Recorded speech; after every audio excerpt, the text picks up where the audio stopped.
ya agradecerle muchísimo a Matías Martín y a los chicos de Tejiendo Redes que hicieron todo el trabajo audiovisual, y a Carlos López y Federico Gazzanera de la Morocha Estudio, que estuvieron a cargo de todo lo que fue la grabación de sonido. Haciendo la cobertura de este evento con los chicos de Tejiendo Redes. Me sentí muy bien con el equipo de filmación a cargo de Matías Martín.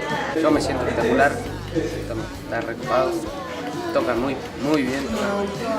Yo particularmente los conocía a estos músicos, pero no había escuchado alguna de esas obras y la verdad que me gustó mucho. Apoyando con Carlos en la Morocha Estudio, en la movida cultural de Villa. Carlitos muy bien, como siempre, con el sonido y con su asistencia técnica para la grabación.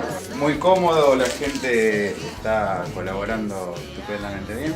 Y bueno, esperamos estar a la altura de las circunstancias del proyecto con estos registros y poder dar un buen material final. Que se sigan haciendo estas cosas como para incentivar a los músicos y a la gente a seguir andando. Esperemos que salga una buena experiencia para disfrutar. Ahora lo más lindo se viene después con la edición. No lo más lindo, pero sí tenemos mucho material para jugar, para ir jugando en edición y para ir mezclando las imágenes que recién las estuvimos viendo, y la verdad que nos llevamos un buen crudo, como se dice. Creería yo que estamos haciendo un buen trabajo. Seguiré escribiendo.